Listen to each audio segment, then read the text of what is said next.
live on Facebook, YouTube, Twitch, and blasttheradio.com. This is The Lowell Green Show. The number to call and be heard around the world is 613-413-2217. Or email Lowell at blasttheradio.com. And now, here is Lowell Green. I got to tell you, this story that I'm about to relate just blows my mind. Now, in some 60 years of open line broadcasting, I've dealt with a lot of situations, including a lot of gross stupidity, compounded stupidity. But it's been a long time since I've had anything this damned stupid. It's unbelievable. What I'm going to tell you is just, as I say, it blows my freaking mind, and it should blow yours. Because if you think that our schools are for your children, for the students, then both you and I are sadly mistaken. Because as it turns out, our schools are not for our children, but according to an Ontario court, our schools are actually not even for the teachers. Do you know who they are for? They are for people who would like to become teachers. Ay, ay, ay, ay, ay. In one of the most incredible rulings ever to come down in any Canadian court. Listen to this. The Ontario Court of Justice has ruled that a mandatory math test for those who want to become certified teachers is unconstitutional. Unconstitutional. Think of it. Expecting teachers to be able to pass a basic math test is, according to an Ontario court, unfreaking constitutional. Here's the story. For the past number of years, math scores right across the board here in Ontario have been falling. In 2019, the last year for which we have figures, only 50% of grade 3 and grade 6 students in Ontario elementary school could pass a basic math test. 50%. Half the students in grades 3 and 6 could not pass a basic math test. Not only that, but this had declined from a year before. It was the second year in a row where almost 50% could not pass a test, and the situation is growing worse. In an age, surely you agree with me, where math is becoming more and more vital to a child's education, more and more children are failing math, which means we are failing them. If our children cannot pass math, basic math, then it's not they who fail, it is we who are supposed to have the responsibility of teaching them. And I'm going to tell you one thing, and I think most of you who understand the current world will agree with me on this one. The one skill that is absolutely vital in an increasing high-tech world is mathematics. If you can't do basic math, I don't see how you can get yourself a decent job in the world we are creating. Like it or lump it, that's a fact. You've got to be able to do, at the very least, basic math. So the Ford government, rather than just diddle around, decided to do something about it. They said, look, we can't have this. We can't have half the kids in our province not able to pass basic math. So they said, you know what? One of the problems is that we've got teachers out there who themselves cannot pass math. So they ruled. They said that all teachers who are becoming teachers, student teachers in other words, must pass, before they become certified, must pass a basic math test. You would think that this would make sense. Make sure that at least the teachers can pass math, okay? Pretty hard to have students pass math if the teachers can't.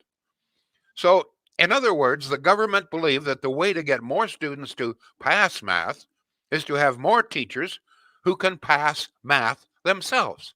It just seems common sense to me. Pretty fundamental. I don't know about you, but it seems basic to me. But guess what?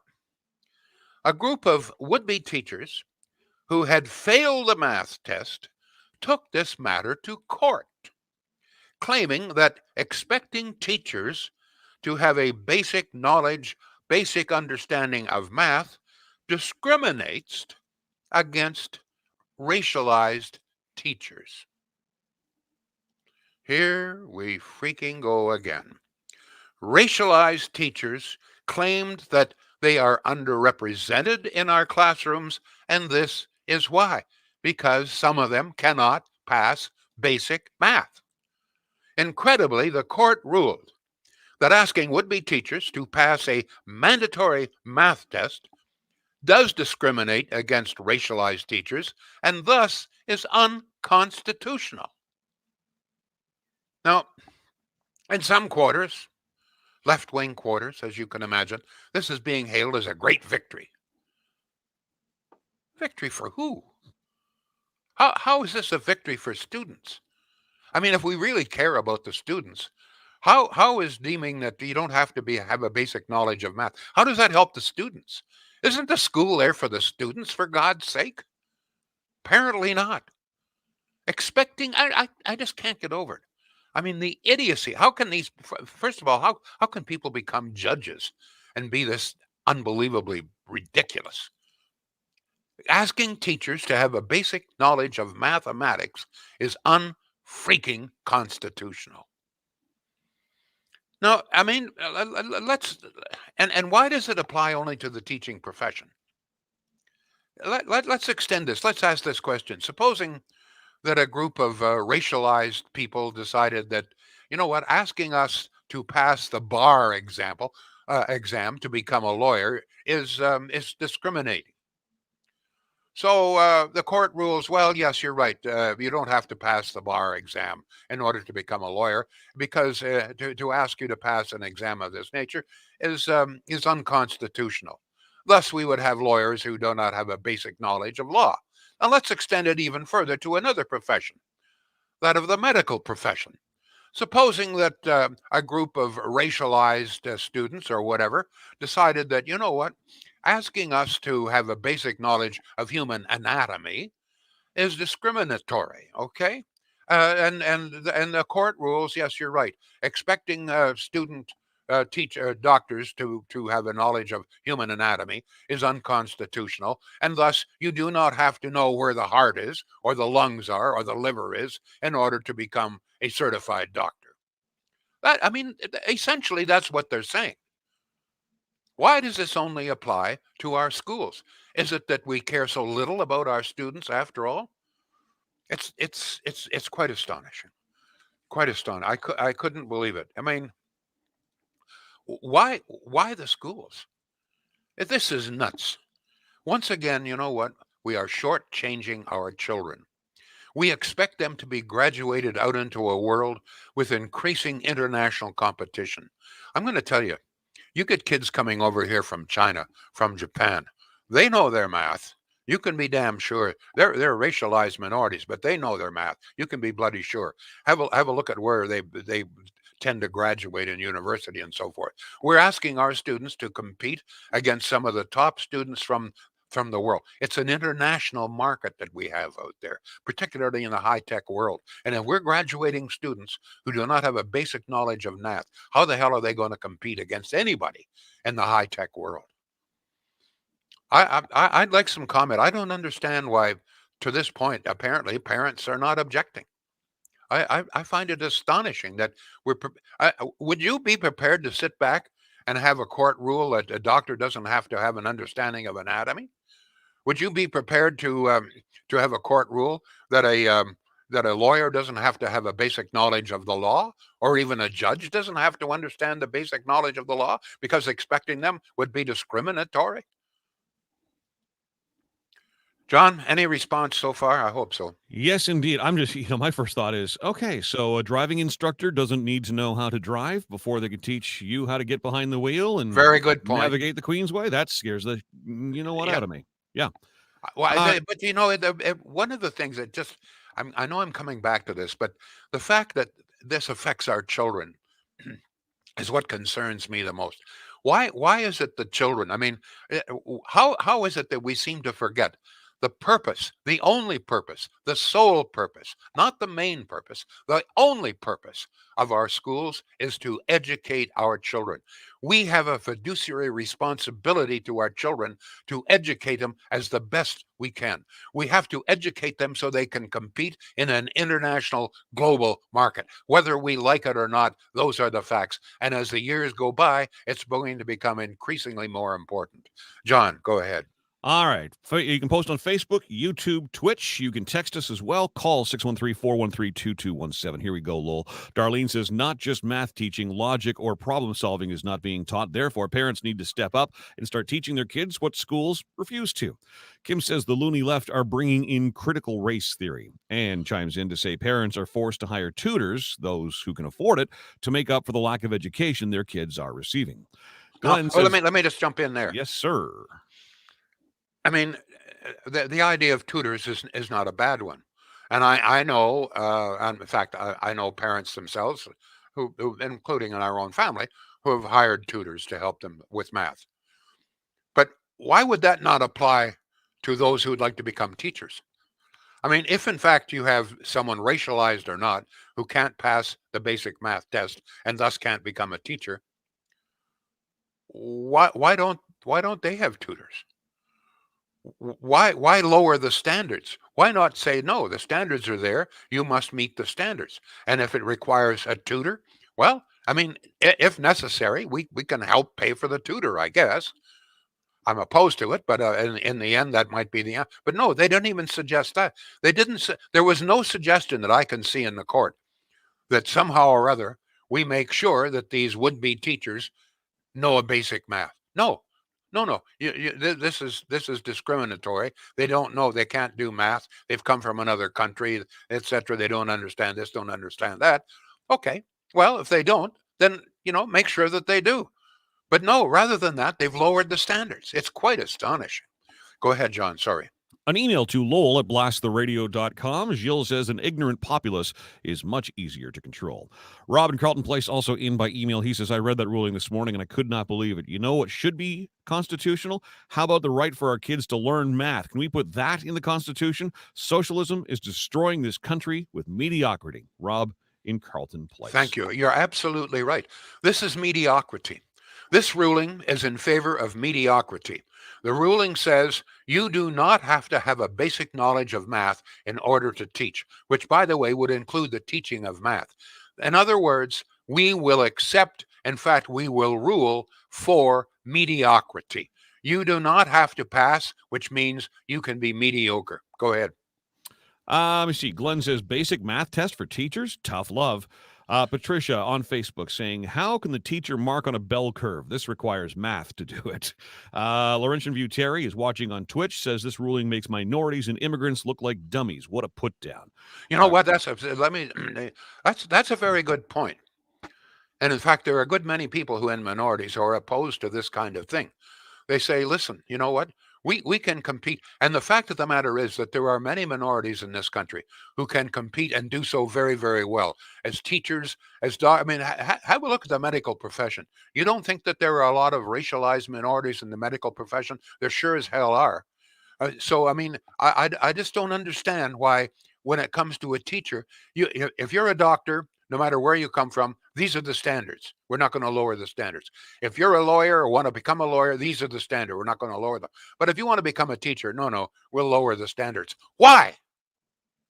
Why is it only when it applies to our children that we allow mediocrity? In fact, we rule in favor of mediocrity. Why is it only with our children? We wouldn't do it with lawyers. We wouldn't do it with doctors. And as John has pointed out, we wouldn't do it with driver instructions, but we'll do it with our children. Go ahead, John. Then you get to the college level, and who's teaching? The experts. People who actually have experience. That's what you pay for and want in order to move yourself into the professional world. All right. You're talking about a community college, not university. Community. Yeah, obviously. Yeah, very true. It's time that people got upset. I know we're preoccupied with the COVID, et cetera, but you know what? Our children still count, or they bloody well should. Go ahead, John. Well, this is why we have you on every single weekday here on BTR, Lowell. Text at 613-413-2217. The system, especially math teaching, is broken. I have had to get a tutor for my daughters. They brush over the multiplication tables, and the ones that don't get it are screwed. As far as I'm concerned, they should spend a month on the multinational tables. See, there's a parent that cares, right? Yep. They saw that their child was not doing that well in math or whatever it was, so they went to the effort. They first of all they understood this. I'll bet you that there are parents out there who don't even know that their students can't do basic math. But good parents, and most of you are good parents, you do know and you do care and you do something about it. But the system is not doing anything about it. As I say, we have ruled in favor of mediocrity teaching your children. Go ahead, John. Let me see. Eric says, you don't need math to become prime minister, nor do they want us to. How else can you call an election after driving up the deficit and expect to be reelected? Another text here at 613-413-2217. Those teachers that are fighting math tests are probably drama teachers and, like our prime minister, that have no idea of math when it comes to balancing the budget or having a huge deficit. We're kind of down the same path 2 in a row there. Kim says, if teachers knew math, we wouldn't need tutors. I believe we read that one already, Lowell. I apologize, meant to clear that out. Craig is in to say, the Canadian curriculum is being dumbed down just as the Americans have been doing for decades. Keep them stupid so they won't complain. Glenn says, I wanted to be a brain surgeon, but I have no brain. This is racism, he says. Joshua says, have they told us how it discriminates against racialized people? Are we trying to make our teachers dumb so that our kids... Well, yeah, actually, thank you for the question. What the court ruled was that the racialized communities are not, they're underrepresented in our classrooms. In other words, there aren't as many racialized teachers as the numbers indicate there should be.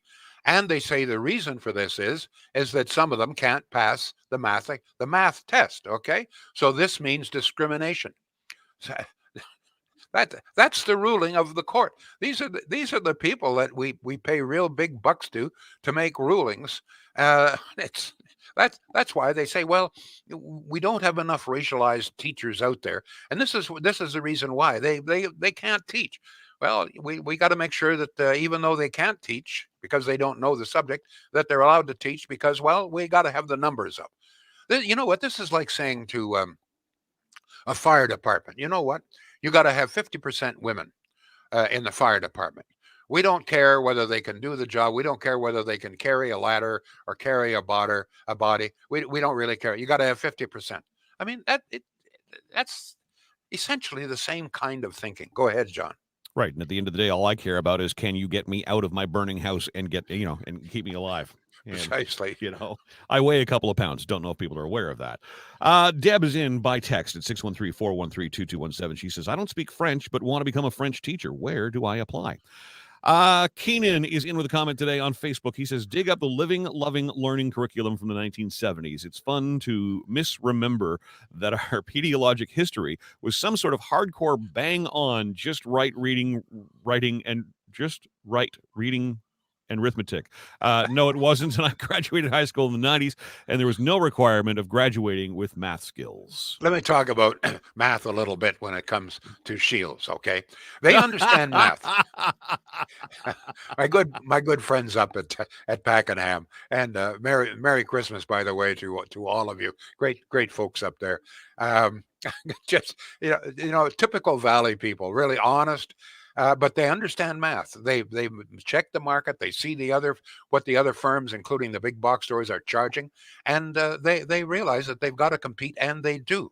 And if you check out their website, and we've got it up on our website right now, you'll see. For example, if you click on appliances, you will see all of the appliances that are there, the colors, the size, and the price, and the savings. Compare. You'll be very surprised and very, very pleased, especially to find out that, you know what? In all probability, 99%, well, maybe 98%, they're going to have exactly what you want, and they'll have it in your house in 2 or 3 days. Shields.ca. Local folks, I've said this before. Don't send your money to China. Hell's bells, don't even send it to the States. Send it to the Valley. Keep it local here. And if you deal with Shields, you're dealing local. Good folks since 1947. John. Keenan's having a good chuckle at the former radio broadcast professor who used to teach on-air performance, trying to say the word pedagogic. Anyway, yeah. Just Pedagogical. something. I'm just glad he's not asking me to do math because, yeah. Here we go. 613-413-2217. The system, especially math teaching, is broken. I have had to get a tutor for my daughters. They brush over them. Oh, we read this already. Multiplication tables. Oh, she's just correcting a spelling mistake she made. All right. I apologize there, Lowell. Reading things on the fly. Oz says, should we teach Arabic numerals in Canadian schools as part of the math curriculum? Why? Let's just teach adding, subtracting, division. Let's just teach. Throw more things into the fire there and see what comes out. Yeah. Oh yeah. Somewhere along the line, we have accepted mediocrity, moving the bar lower and lower, adds Anne. Another Anne in to say bell curving is bogus, but worked in my favor in grade 13. I should have gotten 70 in chemistry, but because the class was doing so badly in general, I was bumped up to a 90. Insane. However, it helped me become an Ontario scholar, so I didn't mind that aspect of it. But what's that got to do with the topic here, please? Well, grading on a bell curve as opposed to, bringing anyway, yeah.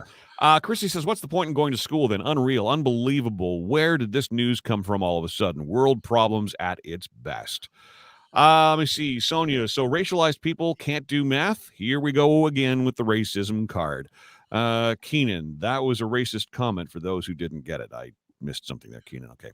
Peter says teachers spend too much time indoctrinating students to be woke and little. Indoctrinating. You guys are killing me today. You're killing me. And Chrissy says this explains the LRT. Nobody could count the money spent. There you go. Very true. Very true.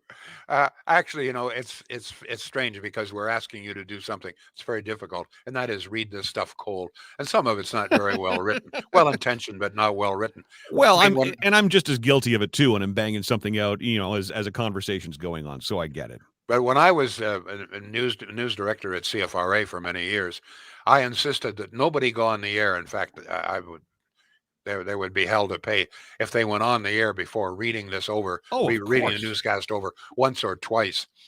So yeah, it's difficult to read something cold. Go ahead, but you're doing a hell of a job, John. Thanks. I'm juggling a lot of things. I've got Facebook going on. I got YouTube. I got Twitter. I got emails. No mediocrity here, folks. No mediocrity here. Oh, we absolutely. Can pass any exam you throw at us. No, it's absolute mediocrity, but we hide it well. Keenan says none of your teachers had to pass this test, and they were less qualified than any current teacher, which actually explains a lot. Hearing many of the comments. Nina says you're hired, John, to teach reading and writing. Thank you very much. Kim says supercalifragilisticexpialidocious. I can't believe it, Kim. I screwed that up. You goaded me into it, and I fell for it. You bugger. I'll give you one. Gilly, Austin, Pepper, Katzenell, and Bogan by the sea. Let me hear you say that. Not even close. Not even close. We got Barry chiming in right now on the phone. Let's take a call from Barry if you're ready for it. Go ahead, Barry. You're on with Lowell Green, sir. Barry, how are you today, sir? Good, Lowell. Just want to wish you and John and all your families a Merry Christmas and a Happy New Year, and have the best of the season. Thank you. The holidays. Thank you, sir. I just wanted to get to the point here, Lowell, and say that my father was a high school teacher. He was a chemical engineer, had a degree from Queens. He worked in industry at Alcan and DuPont in Maitland before he got his teacher's certificate. Once he got his teacher's certificate, he got his Master of Education and is qualified to teach math and all the sciences.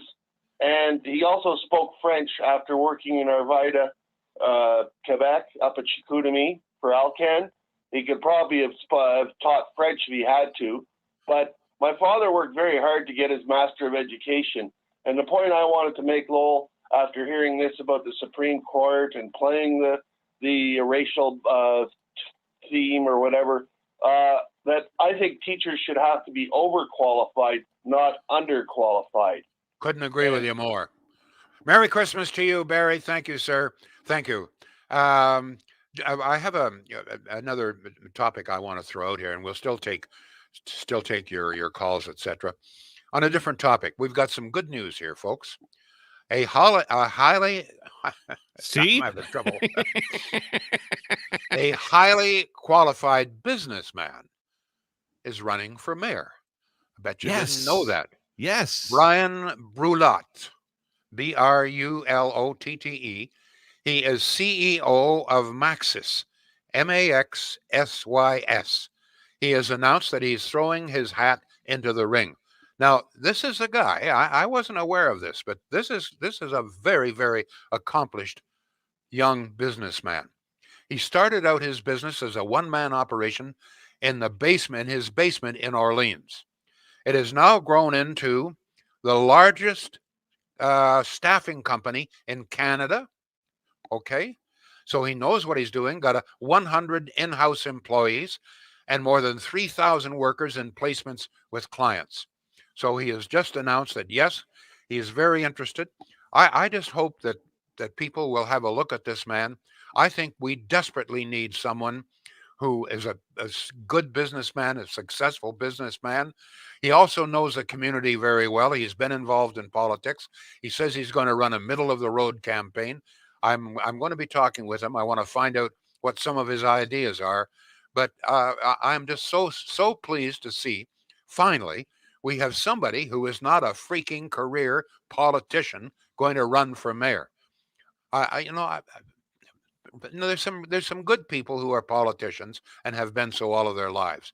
But I think this situation, particularly right now, cries out for someone who's got some business understanding here. In today's world, we need somebody who understands business to run this city. I mean, the city, after all, is a huge business. So there we are. Remember the name, Brian Brulotte, very successful CEO of a very successful local business. I love this guy from a one-person operation operating out of his basement in Orleans, builds Canada's largest staffing company. Got to applaud that, right, John? I'm a big fan of anybody trying to do anything from their basement. Good on them. As he sits here, literally in his basement. Okay, so a couple of comments in right off the bat, and these are exactly what I said to you before we went live on the air regarding Brian Brulotte. Yeah. Keenan says, "Oh, good. It's a businessman who's never been to a council meeting before. That worked so well the last time." And Laurentian View Terry on Twitch says, "Let's hope he doesn't run into the same problems as Larry O'Brien." Well, yeah, but if we're going to condemn him right away, I mean, rather than give the guy a chance, listen to what he's got to say, let's just condemn him right away. I mean, That's what folks. I said my fear was, right? Yeah. That people would instantly play the Larry O'Brien card, and we'd be, just poo-pooing and dismissing this man right off the bat. Well, the only thing I'll say about Larry O'Brien, he had a lot of opposition because he wasn't one of the boys, okay? True. He wasn't involved with the union. But Larry O'Brien had nothing to do with light rail either, which is the product purely of career politicians. So you can take that in your pipe and smoke it for a little while. John, what's this? Terry Toll wants to know if he has fake eyebrows. Fake eyebrows, yes. No, he doesn't have fake eyebrows. I guess that means he doesn't stand a chance, right? I didn't know you could see the comments. Why am I reading them? I should hand that back over to you, sir. Well, I don't read them nearly as well as you. Besides which, my voice needs the rest. Thank you all, folks. We'll be back tomorrow. The Lowell Green Show is seen and heard live around the world at 2 p.m. Eastern. Connect with us online at blasttheradio.com/Lowell Green. Can't join us live? Download the Lowell Green podcast. Available on Apple, Spotify, Google, and more. Ask your smart speaker to play the Lowell Green podcast. This is a production of blasttheradio.com.